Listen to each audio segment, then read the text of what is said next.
जय हिंद। इस वीडियो में हम समझते हैं बायोलॉजी का एक बहुत इंपॉर्टेंट चैप्टर मांसपेशी के बारे में। और आज की क्लास में हम ये भी जानेंगे कि आखिर फेस पे डिंपल क्यों पड़ जाते हैं और जितने भी बड़े स्पोर्ट्समैन होते हैं वो कपिंग थेरेपी क्यों कराते हैं। तो देखिए, मांसपेशी का काम हमारे शरीर का आकार डिसाइड करने का होता है और जितने भी हमारे शरीर में हड्डियां पाई जाती हैं उसे पकड़ करके भी रखने का काम यही मांसपेशी करती है।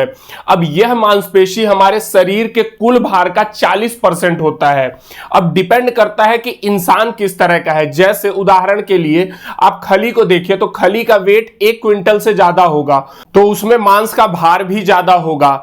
जबकि वहीं पे आप अगर हमको देखेंगे तो हमारा वजन उससे कहीं ज्यादा कम होता है तो हमारा मांस भी कम होगा। अब यह मांसपेशी हमारे शरीर में हड्डी के ठीक ऊपर पाई जाती है क्योंकि मांसपेशी का काम हड्डी को पकड़ना होता है। अब नॉर्मल भी देखे होंगे तो किसी इंसान को यदि पकड़ना होता है तो हम ऊपर से पकड़ते हैं ना कि नीचे से। तो हड्डी के ठीक ऊपर मांसपेशी पाई जाती है और जो हमारी स्किन या त्वचा होती है इसके ठीक नीचे रहता है। इसीलिए आप देखे होंगे कभी यदि चोट लग जाता है तो यहां अगर स्किन कट गई तो उसके ठीक नीचे मांस हमको व्हाइट कलर का देखने को मिलता है। तो अगर व्हाइट हिस्सा देखने के लिए मिल जाता है तो जितने अनपढ़ रहते हैं वो सोचते हैं कि बहुत ज्यादा ही कट गया। ऐसा कुछ नहीं है, पतली सी स्किन है, इसके ठीक नीचे मांस होता है। इसको आप अगर नॉर्मल समझेंगे तो जिस तरह से आप घर बनते हुए देखेंगे तो शुरुआत में वो ईंट की दीवार बनती है। उस ईंट की दीवार के ठीक ऊपर हम क्या लगाते हैं तो सीमेंट लगाते हैं और सीमेंट के ऊपर फिर क्या लगा देते हैं तो सीमेंट के ऊपर पेंट लगाते हैं। तो दीवार हमारी हड्डी की तरह हो जाती है। यही पूरा स्ट्रक्चर बनाता है और ठीक इसी दीवार की सुंदरता बनाने के लिए हम इस पे सीमेंट लगाते हैं।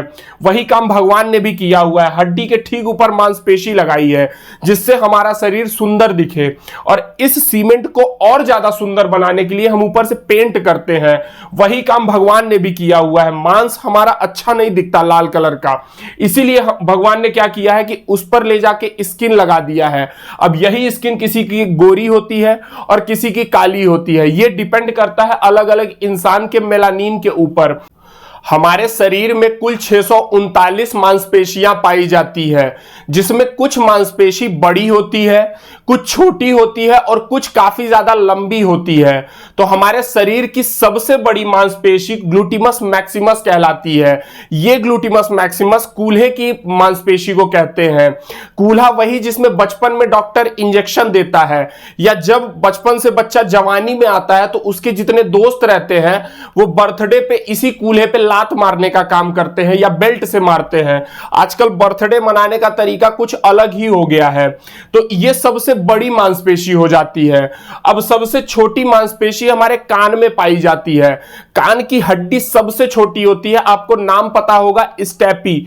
उसी में थोड़ा सा मांस लगा होता है, उसी को हम स्टेपिडस कहते हैं। बस स्टेपी में अगर हम डस लगा देंगे तो यह मांसपेशी बन जाएगी। तो यह सबसे छोटी मांसपेशी होती है। अब बात आती है कि सबसे लंबी मांसपेशी कौन सी होगी। तो सबसे लंबी आपको हड्डी पता होगा कि सबसे लंबी हड्डी हमारी जांघ की होती है। उसी हड्डी पे सबसे लंबा मांस भी लगा होता है जिसे हम सारटोरिस के नाम से जानते हैं। तो ये तीन चीज आपको दिमाग में रखना है। अब ध्यान से समझिएगा, हमारे शरीर में जितनी भी मांसपेशियां पाई जाती है उसमें हर जगह मायोसिन प्रोटीन निकलता है। ये मायोसिन प्रोटीन जितनी भी मांसपेशी होती है इसको डेवलप करने का काम करता है। जहां जहां मायोसिन प्रोटीन का विकास अच्छे से होगा वो मांसपेशियां अच्छे से डेवलप हो जाएगी और अगर मायोसिन प्रोटीन का विकास जहां पे अच्छे से नहीं होगा वो मांसपेशी अच्छे से विकसित नहीं होगी। तो वहां पे हमको थोड़े से गड्ढे देखने को मिलेंगे जिसमें सबसे ज्यादा फेमस गड्ढा होता है हमारे फेस पे। अगर फेस पे कोई गड्ढा पड़ जाता है तो उसे हम डिंपल के नाम से जानते हैं। तो बहुत से लोग ऐसा कहते हैं कि जिसके फेस पे डिंपल पड़ता है वो काफी खूबसूरत देखने में लगता है।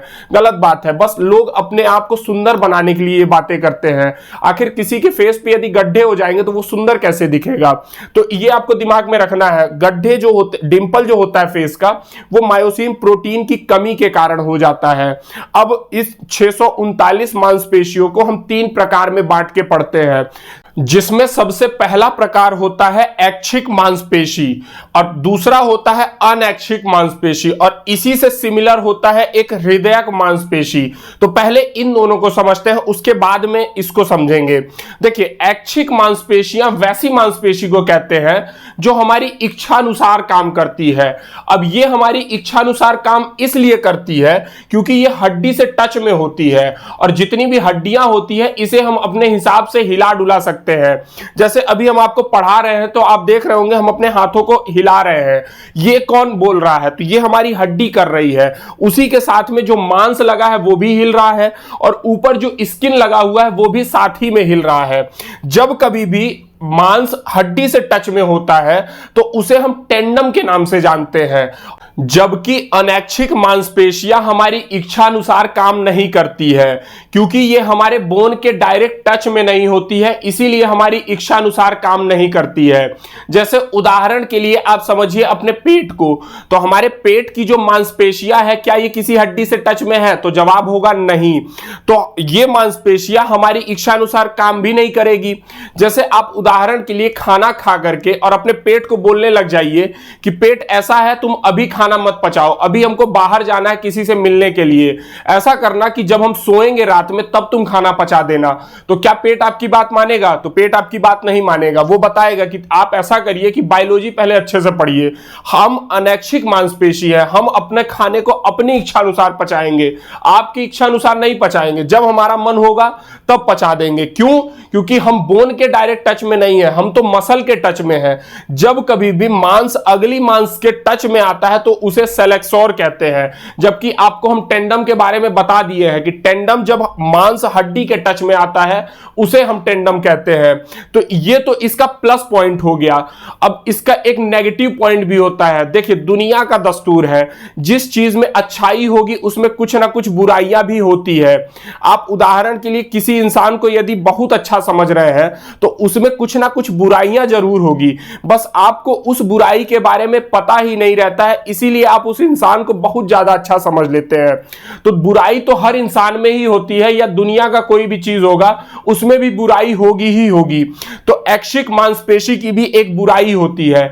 ऐच्छिक मांसपेशी हमारी इच्छा अनुसार काम तो करती है लेकिन कुछ समय के बाद में थक जाती है। जैसे हम ही मार्कर से अभी लिखते रहे, कुछ समय के बाद में क्या होगा? तो कुछ समय के बाद में ये हमारा हाथ थक जाएगा, ये हमारा हाथ फिर बोलने लगेगा कि अब हम और नहीं लिख पाएंगे, आप अभी रेस्ट करिए। तो ये क्या होता है? तो ये थकती है, जबकि अनैच्छिक मांसपेशियां कभी थकती ही नहीं है, ये दिन रात 24 घंटे काम करती ही रहती है। अब जो ये ऐच्छिक मांसपेशी होती है इसमें थकान लैक्टिक एसिड के कारण हो जाता है। लैक्टिक एसिड जब भी जमा हो जाएगा तो वहां पे ऑक्सीजन की कमी हो जाती है और फिर क्या होगा? तो वहां पे दर्द चालू हो जाता है। जितने बड़े स्पोर्ट्समैन होते हैं वो जब रनिंग करते हैं तो आप देखे होंगे कि कुछ समय के बाद में उनके पैरों में या हाथों में क्रैम्प आ जाते हैं। तो उस क्रैम्प को मिटाने के लिए बहुत सारे जो बड़े स्पोर्ट्समैन रहते हैं वो कपिंग थेरेपी कराते हैं।